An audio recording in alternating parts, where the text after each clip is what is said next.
In Sci-Fi Fanatics podcast. I'm your host, Daniel Coolbaugh. Today I have a very special guest, Timothy Robare. Timothy, how are you doing today? I'm great. How are you? Oh, excellent. Both got the coffee going. I totally understand. I could use another cup, but it's going to have to wait till my afternoon one. But thank you so much for coming on today and talking your writing as well as shared anthology we're in, Rings of Adventure, which will drop September 1st on Kickstarter. So we're ticking down, audience, just so you know. So make sure you go and check out that pre-launch link down in the description, anywhere we are watching or listening to this podcast later on today. It's on YouTube now and some other places. I'll throw it up on rss.com and Spotify. So if you're on our audio outlets, please make sure you do the same thing. But yeah, thank you, Timothy, for showing up today and chatting with us. I can't wait to hear what your story is about in the anthology, and we get to talk about some of your other stuff too. But yeah, we really appreciate you coming on and chatting with us today. Thank you so much. Thanks for having me. It's awesome. Not a problem. Not a problem. Anytime I can collect new people, my friends always tease me. They're like, "Oh, you get a new podcaster, a new creator, a new author," and I was like, "I'm like going under rocks and I find people anywhere." So it always feels good to get somebody new and to chat. So we'll start right there with that first question, though, Timothy. What has your writing journey been like up until this point? I would say messy, but also a cool learning experience. I mean, starting off in university, not in English, and then switching to English, I learned a lot, but not a lot, which was interesting. And there was like a saying because we took, I forget, like a technical writing class, and the professor was like, "There's a saying in this class, and it's everything you know you don't know, and everything you learn you won't remember." Uh, so it's kind of stuck with me because going into the quarry trenches and then deciding to self-publish, um, you learn a lot along the way, especially from other people and from your own writing and from, I mean, I've upped my reading way more than I did before. I mean, in college I read a lot, but it was different reading for assignment to reading for enjoyment Yeah, and yeah, growth. So that's been cool. Actually, I have a couple critique partners and my editor that are like, "Oh, I can see the progression in your writing," which is cool to hear. But it's yeah. been slow coming and definitely a large learning experience, like driving on a windy road in a thunderstorm. That's a good one. I would just add in a thunderstorm in the middle of the ocean too, like you're on like a little island, right? That's awesome. I totally get that though, because like through this anthology and me and Ben Shankman have our Arcane Awakenings anthology. Like he actually critiqued both of my stories, and just from his and like other people did too. So I learned a lot from everybody. Like David Hensley from our anthology did a really great job giving me critique. J.M. Selly's another one from ours. Like everybody, anytime I can get an author or somebody to critique, my friends are readers. They're great. My best friend will tell you exactly how it is, and he's a great reader. But it always feels good to have an author, in my opinion. Take a look at your stuff, and I feel like I leveled up just from the little bit of feedback, from just two short stories that people gave. So I totally understand that feeling. Like I feel like I leveled up, so now I can do two more short story submissions between now and October. I'm working on so. Yeah, I think Oh, anytime. Yeah, but it's kind of like that Jet Li quote. I don't know if anybody's ever seen the Forbidden Kingdom. It's Jet Li and Jackie Chan. There's some other amazing people in it, but Jet Li has this great quote. I always think about when I talk to authors like yourself, where you kind of like you learn a lot of things, but then you kind of like unlearn them, right? And he has a great quote in the movie about that in terms of like martial arts and like kung fu and stuff. And I'm a martial artist, so I started to think about that a lot in terms of writing, because he's in it. He says like learn the form, but then seek the formless. So, and I think the best authors do that, right? Like Shel Silverstein, you know, gets you great beats and pace, but does a lot of things differently than a lot of other poets. And I think that's what made her writing great. And Arnold Schwarzenegger has some great talks about that, like learn the rules and then learn the greatest place to break the rules to have the greatest impact. So I think if you're applying it to writing or any aspect of life, but particularly if you're an author and you're applying it to writing, I think it makes total sense because if you're creative and you're somebody like Steven Spielberg, right? Like he did something very similar, right, with directing and the way that he tells movies and the way we're looking at things in a visual format. So I don't know. I think that personally is really really great advice and interesting thing that you learned in your writing experience. So I think that's super cool. yeah, I love it. And like you said, I mean, I like to learn from readers because they view things differently. Yeah. But I did eight. uh, 8 different authors in the anthology went through my work, and each one of them just picked out very different things. And I was like, man, it just shows how not only subjective something is, but what that people are going to prefer something different in every story, no matter what. Yeah, yeah. I think that was also part of the learning experience is learning that you're not going to please everybody. Everybody's not going to love it. I mean, everybody doesn't love Sanderson. Everybody doesn't love Neil Schusterman, GRM. So it's like, you're not going to Yep. please everybody. And at the end of the day, you can take some advice and then do away with some advice. And that's Yeah. actually something important I also learned in the last Mm. year It's a good is one. you don't have to listen to everything, Yeah, but yeah. you should take it and do what you see fit with it. And that's pretty cool too. Yeah, I had a friend. Well, my friend Logan D. Irons. He's got a new book coming out. Looks awesome. But yeah, like he volunteered to alpha read for me for my first novella that I'm like wrapping up. H.L. Tinsley did, and those two people are like, "Hey, I'll alpha read for you." Like you say yes first of all, and then you listen to the feedback. So, but I remember my other friend, J.R. Wise, was like, "I'm prepping stuff to give him like a beta copy because he's a veteran and I got like Marine stuff. I want to make sure I get it right." But he straight up told me, he goes, how are you with feedback? He goes, because I'm gonna like give you straight up feedback. And I was like, I'm a teacher. I'm a dad. I just don't have time to mess around. I'm like, I want to know what I need to do now to make it better. But I do agree there are some things that now I'm going back with my fifth draft. I'm like, you know what?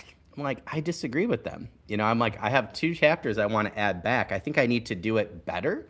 But it's one thing I'm refusing to not listen to, if that makes sense. But I did listen to them because I had a couple chapters that I added, and the sequence is different. But I think now, when I go back, kind of like what you're saying, right? Like there was just some things that, as an author, when I was developing, didn't sit well with me. I was like, I do want to add these chapters back, but if it didn't hit right, I got to make sure they hit right. And I talked to a lot of authors about that this past season for my 5th season and my upcoming 6th season. So I also think that's great advice. Like get feedback, learn how to accept it, but also need to learn how to sift through, the feedback so you still get the story, that you want to tell. So I think that makes total sense. Yeah. All right. Well, my friend Timothy, we're going to move on to that next question. What genre or genres do you currently write in and why? I write poetry and then fantasy. Uh, Poetry always has come natural. I was born unable Cool. to hear early on. Oh, well. So I went through speech therapy for 11 years Mm, and had a really hard time communicating with people, especially anything emotion wise. mm, So poetry was not only an outlet, but it was a way for me to not vent necessarily, well, vent, but also to get stuff out, just to get thoughts out and everything that I couldn't convey verbally. mm. And then I ended up just being pretty good at it. I made money off of it in high school and college, writing other Oh, people's cool. poems for classes. I really enjoyed my poetry. It also helped my dating life a lot. Oh, yeah.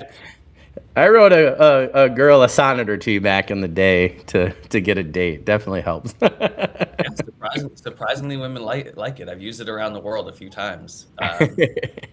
And fiction, just because I love to create.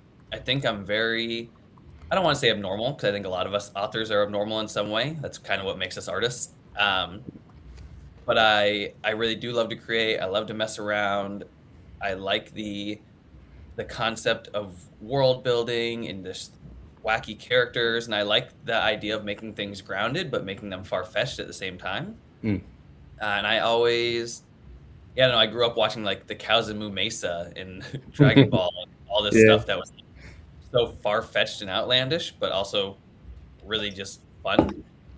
And I think that really, and then I ended up reading Redwall early on, and I Mm. think that just really started the fire of fiction and what I wanted to do if I wanted to do it. And then I ended up writing Dragon Ball fan fiction in middle school. Like Oh, cool.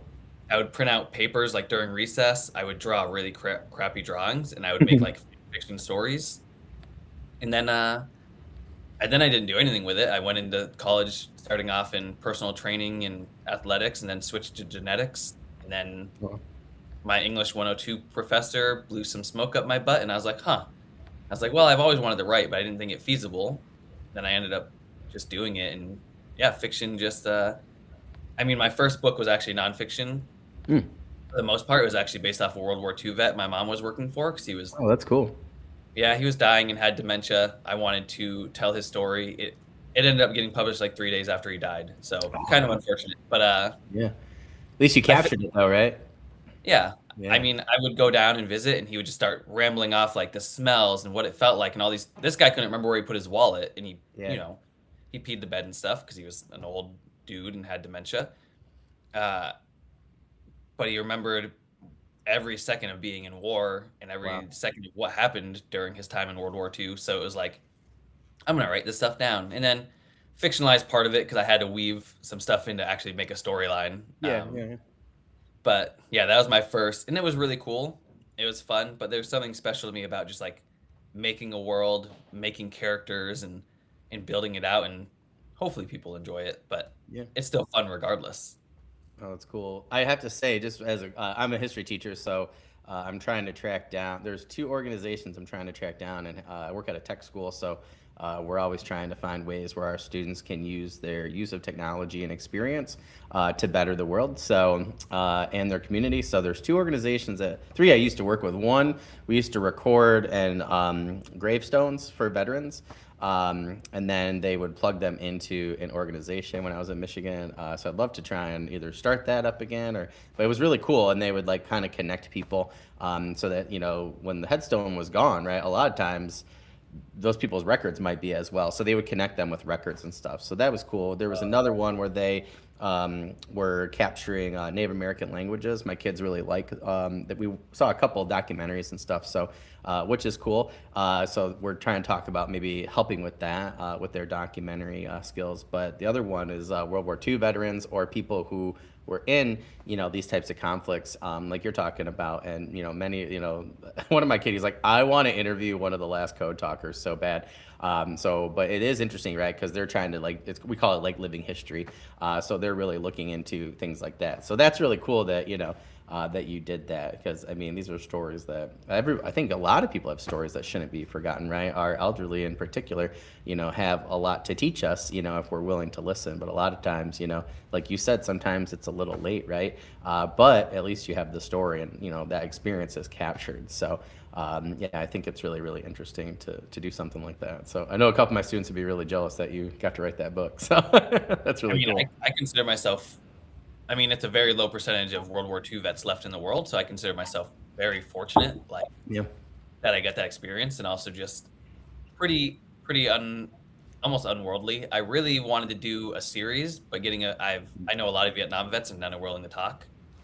Um, understandably that Yeah. they're Yeah. not. But I did want to do one, but just really none are willing to talk, and some are afraid to talk. So What's interesting, WD Kilpack the third, him and I have an interview coming up, and for my sixth season, and he actually went, and I've never considered doing this, so I just want to throw it out there to you and to people. He went and interviewed people from a bunch of different eras and things, and made everything anonymous, and then put these experiences into his books.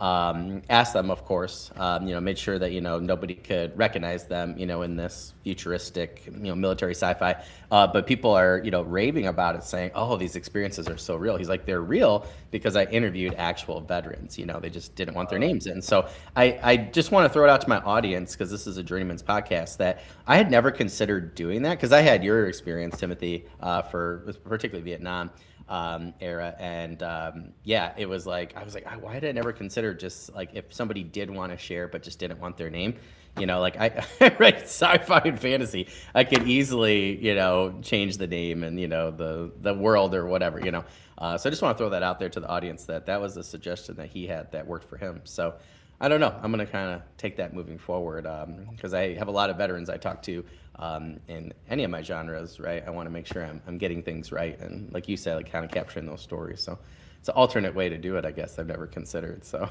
it's the one good thing about interviewing people. So that's really cool. I'll have to get the title later on from you, though, because we're always looking for good things to bring in. And that's such a cool thing that you did. So yeah, I'd love to bring that to my students at some point, particularly for like our U.S. history class. So they're always looking for interesting things like that. And I have a grade level right now that I feel like that'd be right on par with their type of thing. So even if we did some excerpts or something with you, but yeah, it'd be awesome to have you come and chat with them at some point too about that experience. So yeah, I'd love to. That'd be super cool. Anytime I can promote George and just the vets and stuff, I'm down for. And also because you mentioned Indigenous real quick, I'm just oh gonna yeah, show this shirt because it's the Red Hands movement. So every oh child nice, matters. yeah. I appreciate that because when you were moving it, I kept trying to see what it was. So that's an organization one of my students is very, very, very, very into. Yeah, so that's like we have the ability at my school, particularly on Fridays, for them to explore. So we're teaching them skills Monday through Thursday, and then on Fridays they get to actually pick their project for the year. And one of my students is really into the organization and that movement, which I totally understand, and really liked how I teach Native American history. New York State's not exactly nobody I don't think is really that great in the states I've been in, and that they don't do a great job teaching Native American history. It's always like a separate thing. In here, like we teach it where it's all together because it is. So they were really into that. So that's a conversation that we've had actually about possibly helping raise money for the organization. So that's super cool. I keep finding these serendipitous things that are happening to me lately. It's like it's wild. Like I have never believed more in fate than the last like several months. So that's really funny. But yeah, I highly encourage people to check out the organization and what they're trying to do. So Timothy, now this is going to be one of my favorite things that I get to do is to really ask people specifically about their products, and it's one of the things that keeps me going in my own writing game is getting to see your guys' like passion and how you guys come up with your ideas and how you develop them. So, what is your book Flame of? Is it Almendras Mhm. about, and how'd you come up with this idea? Did I get it somewhat close? Yeah, it's good. It's good. I actually this woman posted a cover on Threads or whatever, and Oh, cool. I was thinking how I like to challenge myself because I get really bored. I challenged myself I get that. dietary, exercise wise, book wise. And in college it bit me sometimes. I had a teacher tell me, "Hey, this really sucks," and I was like, "I was experimenting," and he was like, "You shouldn't experiment," and I was like, "Damn." Um, so I bought this cover for like 20 bucks. Not this one, the original one, and I was like, "I'm gonna write a book based off of this cover." And I was like, "This cover's cool." So I wrote a book, and I was like, "I don't really like the cover now. The covers are so okay." And ended up going to Jay and Ignacio's page, and then he messaged me right after and was like, "Hey, someone offered to pay for your book cover for Christmas," and I was like, Oh, wow. "What?" I was like, "I just barely went to your page, and who would do that?" And he said they said to say Santa, and I was like, "Okay, whatever." It's awesome. It was pretty cool. So I got the cool cover. I just wrote the book based off of a cover I bought on Threads randomly, and I have never read anything with dragons actually. Mm. Uh, so it's an extra fun challenge because I was doing so much research on lizard fighting and like how would dragons fight, and then trying to make it fantastical. And I think some of it is probably inspired by the Wheel of Time because I like to pay homage to what I love. And I just got done the Wheel of Time series Mm. now, but I was on like book, I don't know, maybe I just started book one or two when I was writing this. And, I have a sheep herder just to pay homage to Rand. Oh, cool. Uh, and other than that, I just wanted to have a really fun journey. And I think my Tales of Battle series is really dark, and this is the opposite. It's kind of there's a little bit of darkness, but it's very light and it's very just like standard fantasy, which is fun to vary it up. Um, so it's about the sheep herder who ends up being attacked by like the Lord of Doom's minions. He's saved by a grumpy mage, and they end up going on a journey. And he brings two of his friends with him, and they have to find Almandraz, who's the dragon, who's been gone for a long time. They have to go on a search across the country and find him, where he reveals something that like changes the world forever to Tiberius, who's the main character. Mm. And then they end up having to go to battle with the Lord of Doom, who's a dark mage that's been locked away for a really long time. And there's something they're kind of based off of Bigfoot. I call them guardians. They're like magical That's cool. creatures as well. So one of them ends up joining the party, but they stay away from humans typically. But this one's kind of drawn to Tiberius, who ends up being like this mystical prince.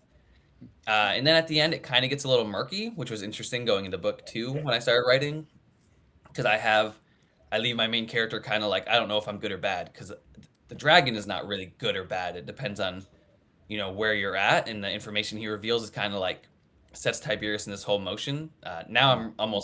I'm mostly done my way through book four, so it's been an interesting ride. But yeah, That's super cool. Yeah, I think I'm on book. Tim McKay's like Wheel of Time. I totally get it. I'm on book 5 right now, right? Fires of Heaven. I just got so distracted. I waited for my best friend for book club, and then he was like, "Yeah, let's go do Sanderson instead." And I'm like, "Sure." And then I just have not had time to go back, so I've had so many arcs and stuff. So I can't wait to go Oh, back. I really? Oh told my him I was gosh. like, I was like, I'm not waiting for you anymore. I read all of Malazan, Book of the Fallen, like the first 10. Uh, We read like his co-author or whatever, Ian Esselman or whatever.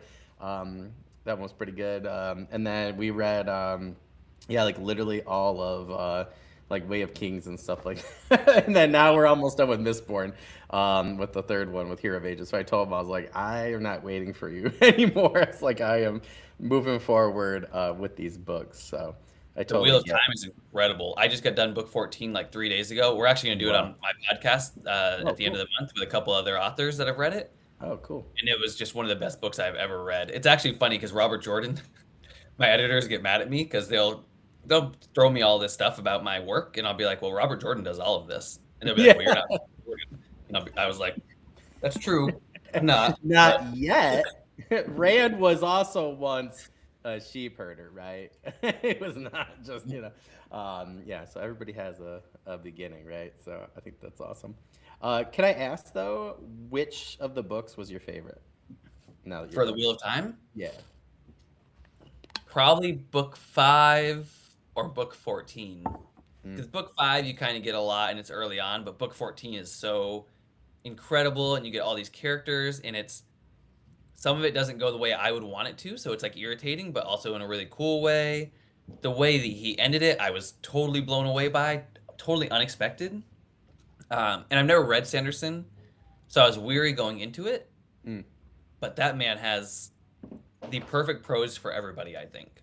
He's like Robert Jordan, but without the sidetrackiness. Because Robert Jordan likes to sidetrack and describe trees for a long time. And Yeah, or like the fletchings of arrows for like, you know, I don't even know, like 4 pages at one yeah, point. exactly.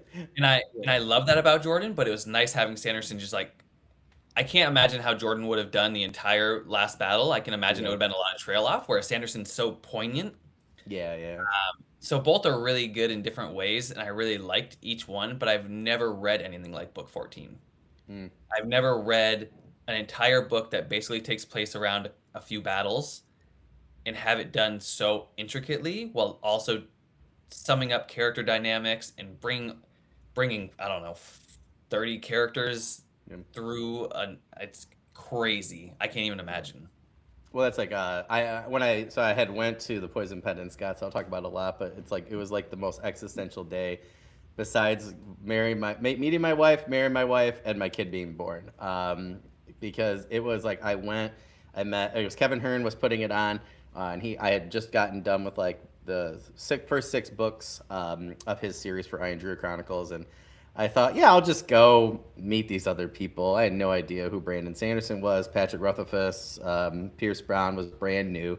Brian McCullen, Michael J. Sullivan, Django Wexler was not trad yet.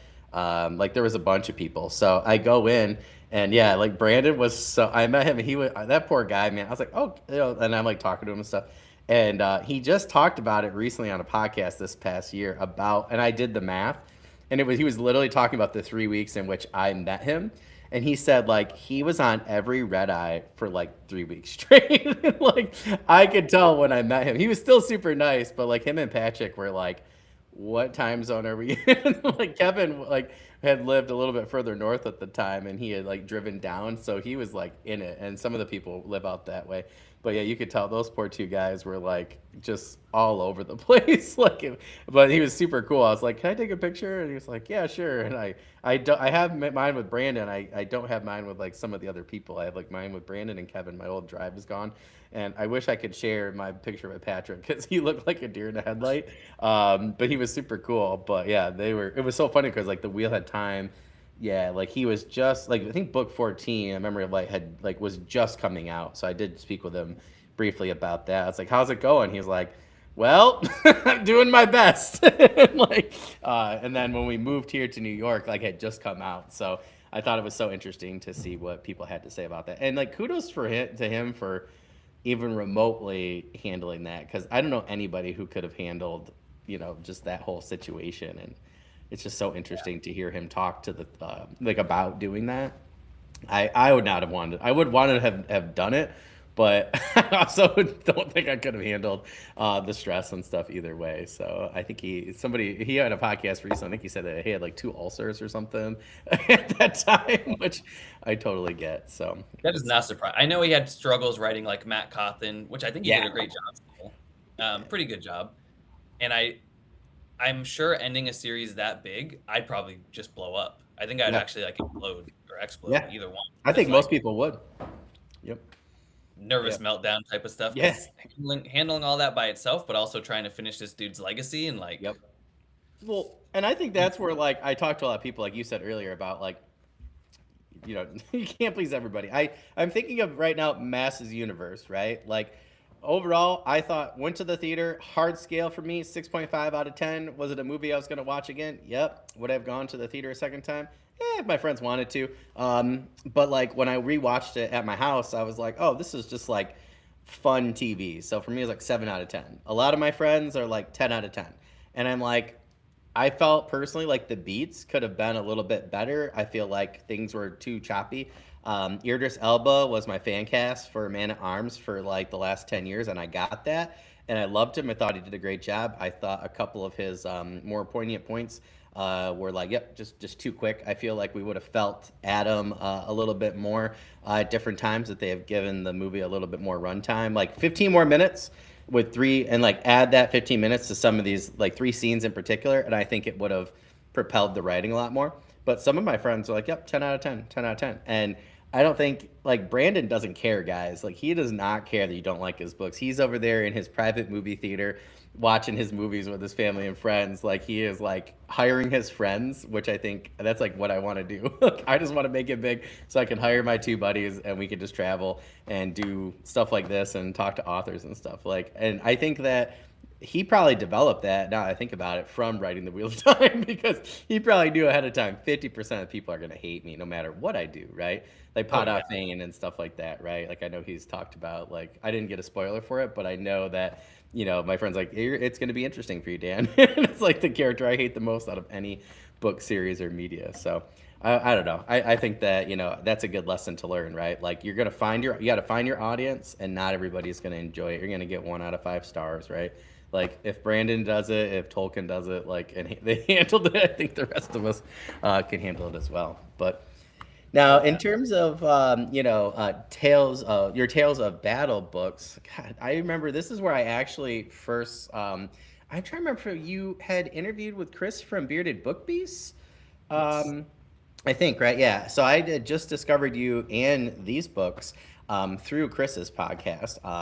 Probably like, when were you on there last? Was that in the spring? He had so many interviews. It had to been like maybe spring I or was on winter. there for Flame recently, and he did my novella Faded Nights, but I was on for Tales last year at some Oh, point. okay. Yeah, I knew I was behind, so it had to be like the winter. Yeah, so I was like, this sounds really interesting. So I had to look those up at that time. So I just want to point out, guys, podcasts do help, so they do work because that's how I found Timothy here in the first place. When I said I originally for Rings of Anthology, I was like, oh, I don't have time, and then I saw a bunch of people, and then I saw your name, and then I saw Tim McKay, and then I saw like some other people. I was like, I can come up with a 5,000 word story here.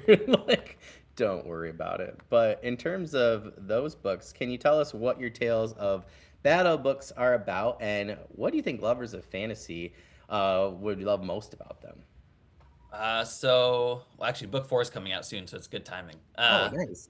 Book 1 is about, well, it's weird because I'm a pantser, so my villain actually turns into not be a villain, but I don't want to spoil too much. So the Ooh, I'm a huge Storm Shadow fan. Just saying. So. this rebel fox Jacama tries to basically take down the Empire because they did a genocide on all the foxes. Mm. So it is dark fantasy, obviously, and so he goes to take down the Empire. He learns why it happened, and then partway through the book, religious fanatic humans come down and they want to exterminate all the humanoids or all the animal humanoids. They think they're all sin.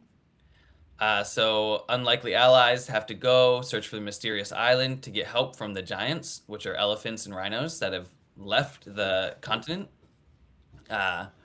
and then a giant battle, pretty gruesome. So if you like gruesome fantasy and intense fantasy, dark fantasy, it's for you. If you shy away from those things, it's not. I actually had a fellow author reach out to me. He's like, "I liked your book, dude," but he's like, "Man, that's dark." He's like, hope you haven't like gone through a lot of that stuff." And I was like, "I've seen a bit of stuff in my life." And I wrote book one right out of college at a gas station working overnights.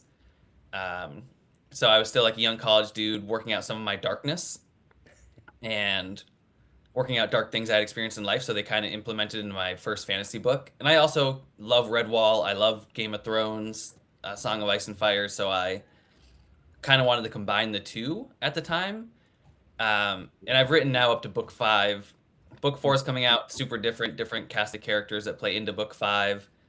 Book five, it's kind of like I look at Tales as my transgression through life. Hmm. Not my transgression, my transcendence through life. It's like, Okay. starts off really dark, kind of changes. I bring magic in, which is funny because someone's like, one of my betas was like, "Oh, it's kind of like Avatar." And I was like, "What's Avatar?" They're like, "Last Airbender." And I was like, "I've never seen that." So I went and watched it after, and I was like, "Oh, it is like Avatar." I was like, "Dang, people are gonna think I knocked off Avatar. Shoot." Uh, and I was like, "I've never even seen it."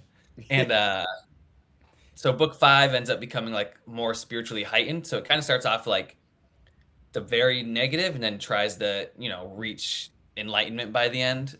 Still Cool. stays gruesome, still stays intense, still a lot of battles, betrayal, death. So it's kind of like Redwall meets Game of Thrones meets me. Um, Cool.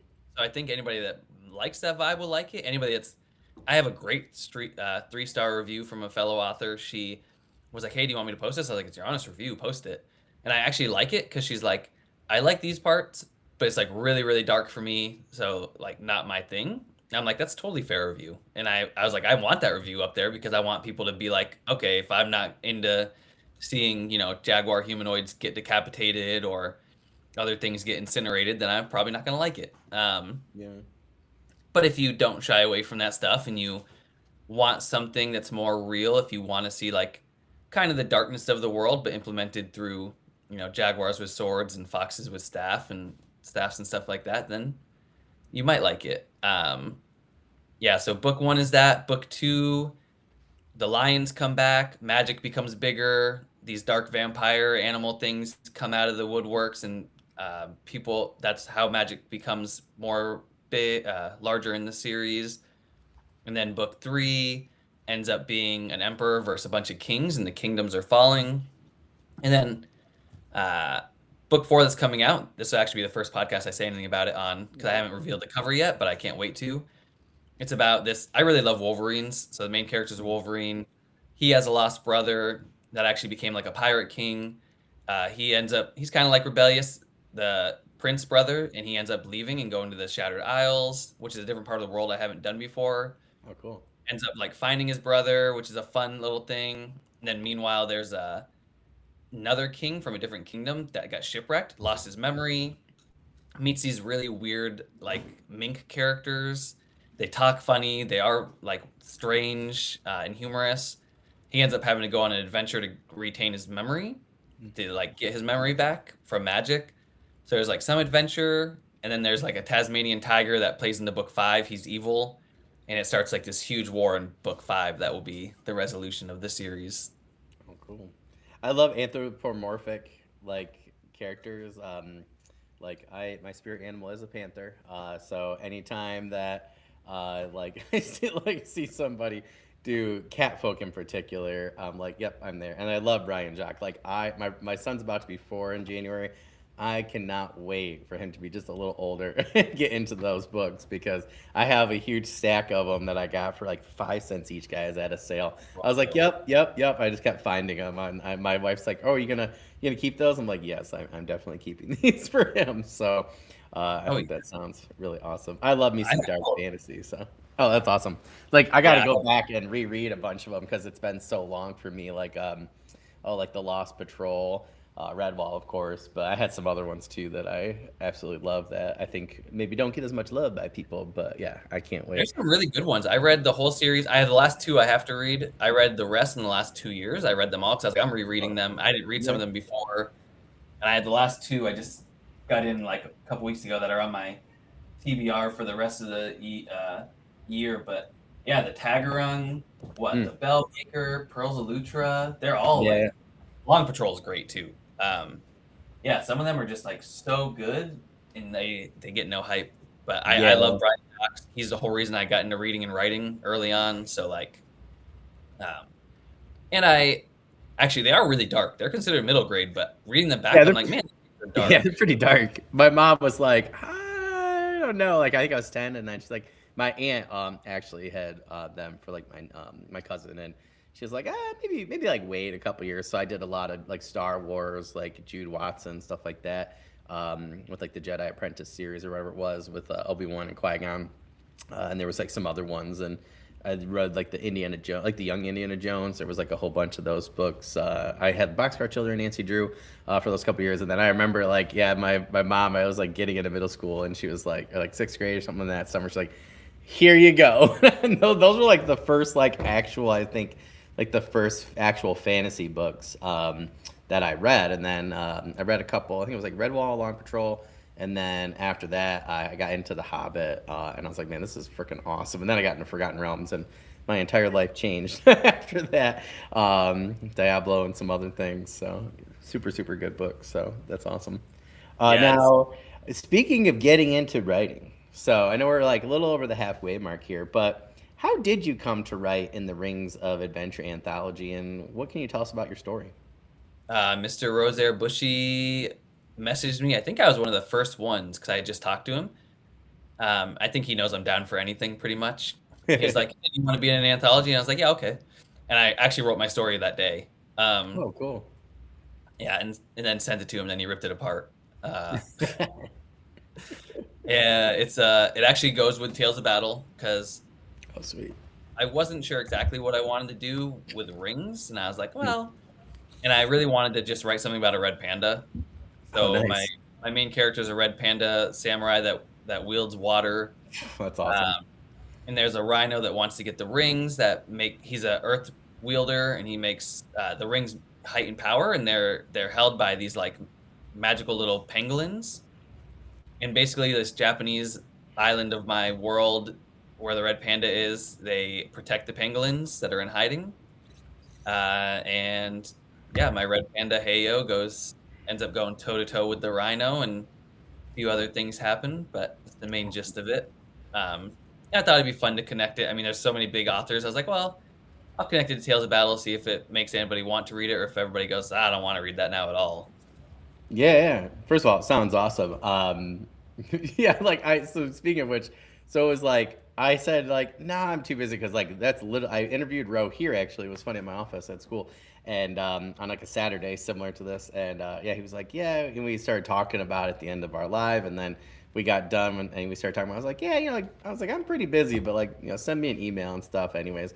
And then yeah, I think I hadn't seen anybody else respond, and I was like, I was so slammed. I was like, yeah, I'm just too busy, and like I was like literally writing my 10K story for our anthology for Arcane Awakenings. So I remember then I literally like saw E.L. Montague. I saw your name. I saw maybe I forget. I saw like two female authors. I was like, wait a minute, wait a minute. I was like, this is already too good of a list.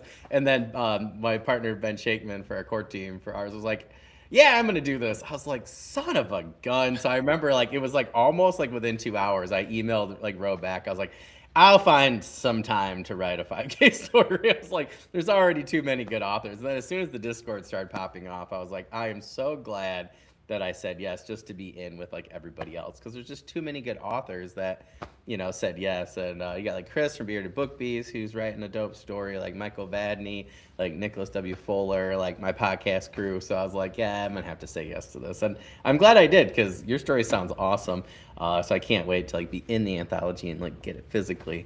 But yeah, like everybody in the Discord, going back like Saffron's story before her and I, you guys should check out our interview on Booked. We did a live joint show.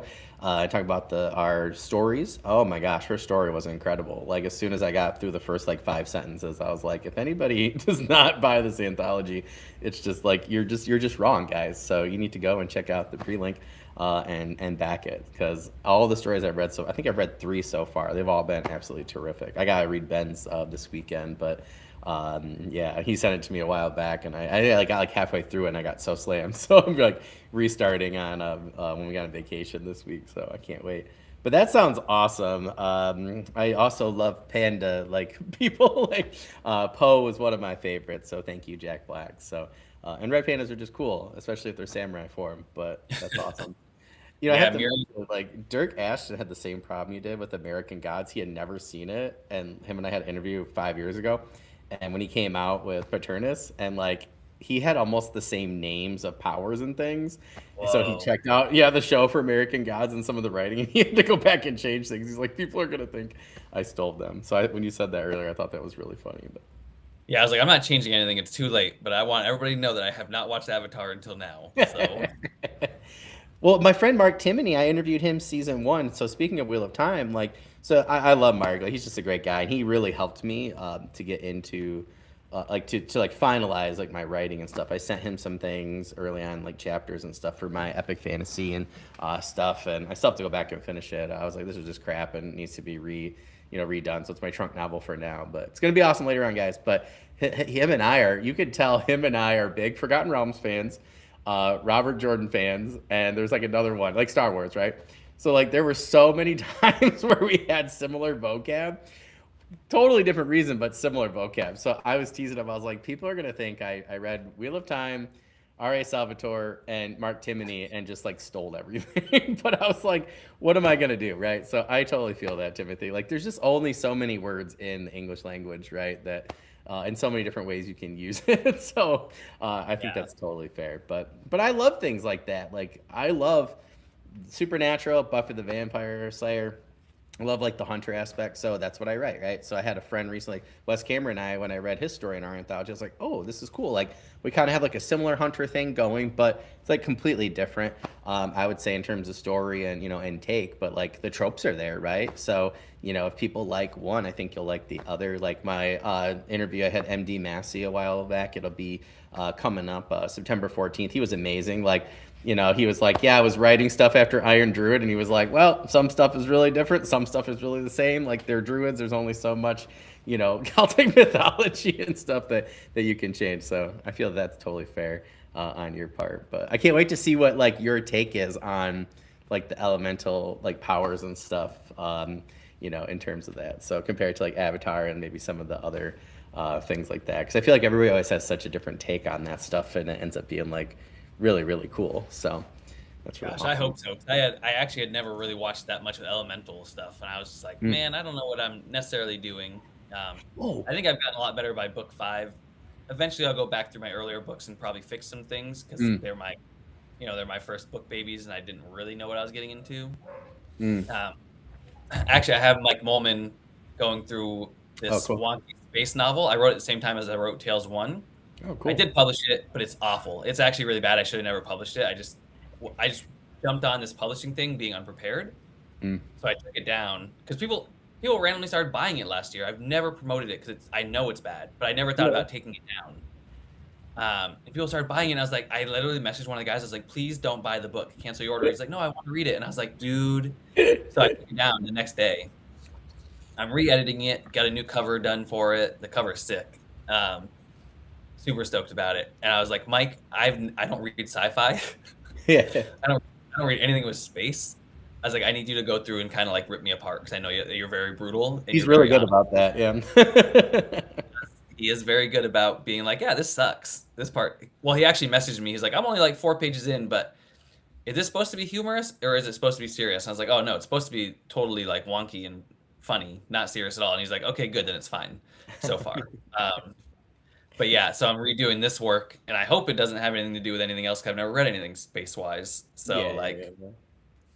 I've never once. I'll be honest to you in the crowd. I've never once cared. I'm like, oh, cool, like, because I love Avatar. I love Avatar. So if you have, something that's remotely similar to that, but with like anthropomorphic characters in a different world, I'm like, I am so there. I think that should be a selling point, like to get people sold on that type of magic system. We have one of the best magic systems of all time, let that's alone true. like world building. So I think Well, it's that's funny because the fox he wields a staff, he wears robes, and he wields air, and he doesn't like to kill. He's all about like trying not to kill because it goes against his beliefs. So then I watched Avatar, and I was like, He's just Aang, but orange. He's just an orange. That's awesome though. But he's a fox now. That's super cool. I think that's awesome. Now, I know we're winding down on time here, but we're kind of like perfect to answer this question, I think, time wise. So, what are some of the ways you go about creating characters that your audience will care about and root for within your books and your stories?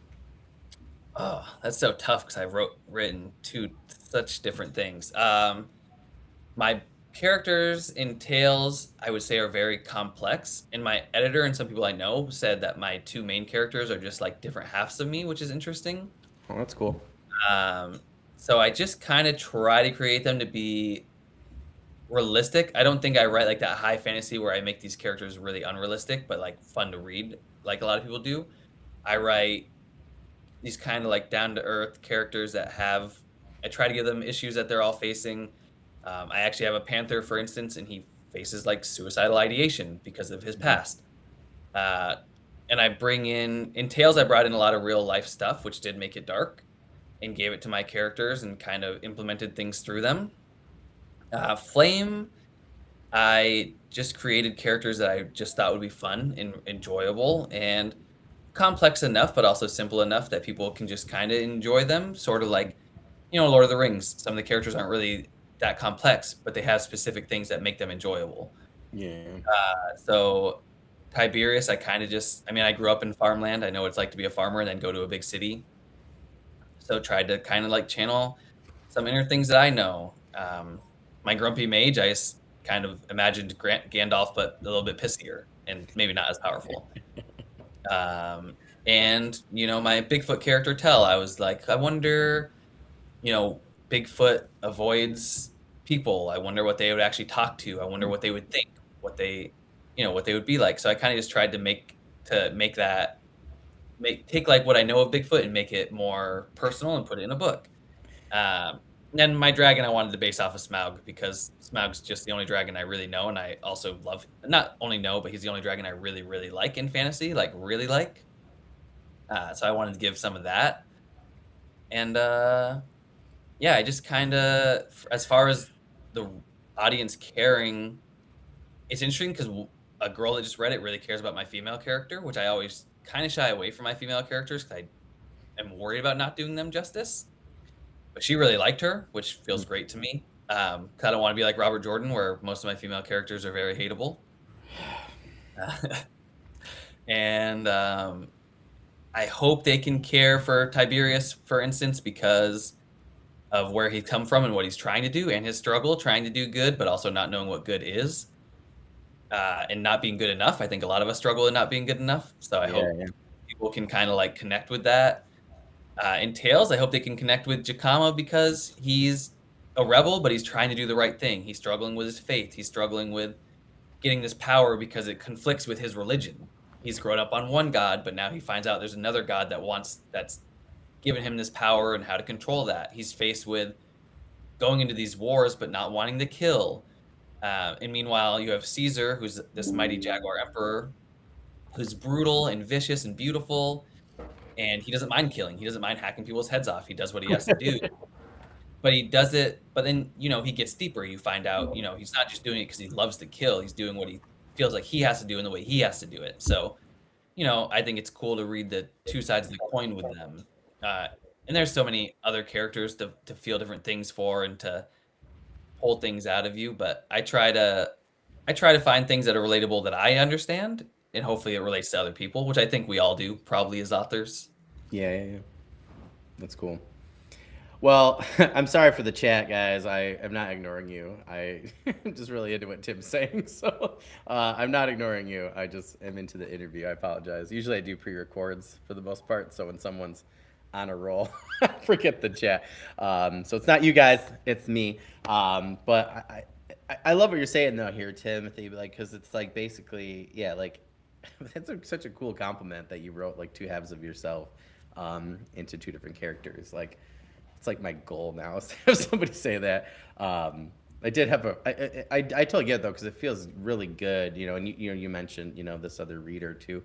And I totally get the Wheel of Time thing, because there's like times where like I think the hardest times for me for book 1 to like book 5 was like some of the female perspectives, because I'm like, You have these most interesting characters. They're basically like female Jedi, and yeah, some of the ways he did it like helped me out. But that taught me a lot about how to write female characters. I had a friend after college, and I was like, oh man, she is gonna love this character. She goes, "You are worse than any male author I've ever read." And I was like, "Really?" I was like, "I thought," and I have been. This was like, guys, like probably like 14 years ago, and I have been just whittling away. So recently, when I had Sarah Chorn, who developmental edited my novella, and H.L. Tinsley, they're like, I mentioned a character in my first prequel novella that pops up first scene in prequel novella number 2 in the trilogy, and they're like, damn you, Dan, we want to see this character.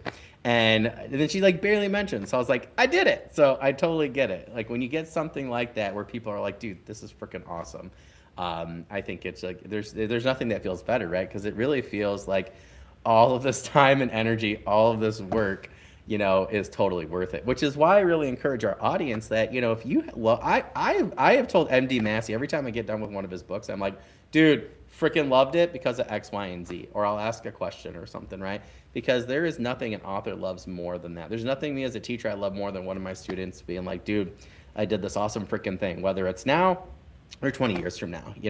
And I feel like authors are the same way, right? Like we want to know people are out there reading but also enjoying and really like what they enjoy, right? Because it makes those long lonely mornings and nights and the coffee and the kids are getting up or going to bed or whatever, and you're just like, I can't stare at the screen anymore. It just makes it all worth it. So I totally get what you're Oh saying, yeah. Timothy, and I totally understand that. So I'm Yeah, so glad just you getting had some of these experiences. Yeah, me too. I mean, just getting like the, "Oh, I hate this character," or "I really love this Yeah. character," or like, "What the hell is this?" All of those go so far. I mean, I Yeah. had one early on beta reader in Tales 1 be like, "Oh, your characters are kinda like Bernie Sanders versus Hillary Clinton," because it was at the same time Oh, that they interesting. were that they were competing, and I was Yeah. like, "What?"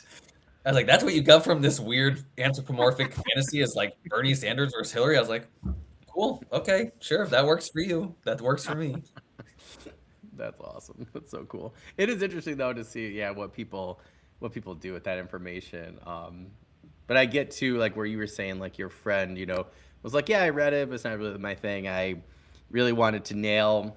I put some of my own experience into my Monster Hunter, and he goes through some crap, and I wanted. I'm not a veteran, but I really wanted, my character is, and I wanted, people to be like, oh man, this guy is going through the crap. Like, I want you to really, really feel it through the first trilogy of novellas, and I really want you to feel really good when, he comes out. My friend was like, dude, like, you need to be nicer to this character. And I'm like, well, you haven't read the third one yet. Like, it's fine. Like, I'm like, he's on the way there. But yeah, I think, when people can feel the emotion behind it, right? And really pick up on those things. I think it totally makes everything worth it in the end. That and It's getting your awesome book covers, right? Oh, yeah. It's Yeah. also hard to walk that line of realism versus fantastical because some Yeah. people read they want to escape, and True. sometimes I think Yeah. as Yep. writers we write to escape, but in a different way. We write some dark stuff sometimes to escape Yep. what we've experienced or seen or like dark parts of, life. Yep. And not all readers want to read that understandably. So it's a Yep. weird line to learn It's hard. because Yeah. like the Red Hands movement, I love to be like, children are impacted negatively. They are sold to sex slavery. They are kidnapped, and especially Native people, because I have Native blood. Like, I want people to real, but it doesn't always fall in the right way in fiction or fantasy. And Yeah. some Yeah. people will take things a poor way. So it's like, it's hard to be like, I want to bring alertness to this in this fantastical world, but will that be understood by a reader, Yep. or will they want to understand that? So Yeah. that's Yeah. been something interesting. No, I totally agree with that. It's like speaking of Sanderson, like I love Hero of Ages. There's a character, Spook. He's in all of them, but yeah, there's a particular scene where like Brandon's trying to like teach us a thing with like kids, right? And that they are, just a lot of times, and I say this a lot in real life, that they're just like kind of like cannon fodder for things politically or societally. And I always say to my students in history, like, if you want to know who suffered the most in any of these things, whether it's World War II, Vietnam, whatever, it's the kids. So I thought it was interesting. Like Brandon was trying to kind of talk about the plight real quick, and then Spook comes in and does a thing, and I'm like, I could see where, if he didn't do it properly, right? He could have gone over, and then you would have had this really like negative feeling or effect. But because he does something with Spook's character in a situation, I'm in my car screaming Spook, and like it was really really fulfilling. And I feel like he hit that line and hit it so well, and it just propelled the character in the story. And it was one of, I think, the most triumphant parts. Sorry, Vin and Ellen and everybody else, and Kelsier, but I think it was one of the most triumphant parts in the trilogy because he did exactly what you said. He really hit that line, and I mean, he hit that wall and just kept going up and did a really good job with it. So I could see it though, because I've had some authors where they're like, "Oh, I'm gonna have this happen," and not feel triumphant about it, or whatever for whatever reason. No judgment, but yeah, I think I needed that at that moment. That sense of triumph. So I totally get it. It is a hard line, I think, at times, and I have definitely gone over it. So my friends have been trying to help me kind of go back. So I think that's really valuable advice that you have there. Now I know we're winding down on time, but I have to ask: if you had to fight any of your characters, who would be the most terrifying to fight and why? Gosh, the magic wielding elemental people would be scary, but a lot of them have lines. Caesar would be the scariest because he's many people call him like a god, and he has no powers, but he's just so skilled at battle and likes battle so much, and just I mean he's a jaguar, so my whole thing is like jaguars are so good at killing, so efficient, and he's just an efficient killer, and he will do what he has to do. So I think in that way he's terrifying. I mean that's why everybody shies away from him in battle, except Mm. for a tiger. A tiger wants to kill him. So yeah, I'd pick Caesar, my emperor, easily because his battle prowess is pretty much unmatched. Oh, that's awesome. What a great answer. My friend gave me that question, a similar question earlier last season. He's like, I want you to ask me this. And I've been changing and tweaking it here and there. It's been one of the greatest things. Like my first question, my last question, and that one, guests have given me. So it's been some of the most fun we've had. So I appreciate that. He doesn't want to be named, so I totally get it. But yeah, what a great answer. Because I think it really, you guys be able to talk about these things, whether it's a magic system or world building, like which world. I asked Ken, let's see, yesterday, like which of your worlds would you want to go to the most and why? I think it, does a great job of letting us see, some of your guys' thoughts there. And I can't wait to get to that character now. So I think that's awesome. Great answer there. Do we have any news, updates, current projects, anything like that you can share with us before we head out for the day? I have our anthology coming up, Rings of September 1st, Adventure. people. I have the other anthology for I don't even know what it's called yet that I just put my story in for. Cool. I have book 4 coming of Tales soon. It's with my editor. Book 2 of Ashes and Embers, which takes place after Flame of Alamandraz, will be coming out or be edited as soon as that's done. And then I'm redoing God in the 12 Nights. That's the one I just had the cover done for. I have two people going through it right now to pick out any extra flaws after I just rewrote it through it, Cool. which was terrible. Rewriting something that's 10 years old is awful. It's like going back to study a subject in school that you haven't done in 10 years. Yeah, you realize how much you've learned, how much you sucked, and and it's hard to redo something that's been done. It's easy Yeah. once you've learned to start doing it, but going back through and redoing it has been a challenge. But I'm super excited. Actually, it's really fun, wonky, way out of my realm. And then I'm working on my third installment for my like nature hiking being mixed poetry series. So quite a few things that will hopefully be coming out next year, depending on editors and depending on how I feel about it. And then I have to go back into book 5 for Tales, which will be the final installment. It's finished, but I have a few mistakes, some stuff I have to fix.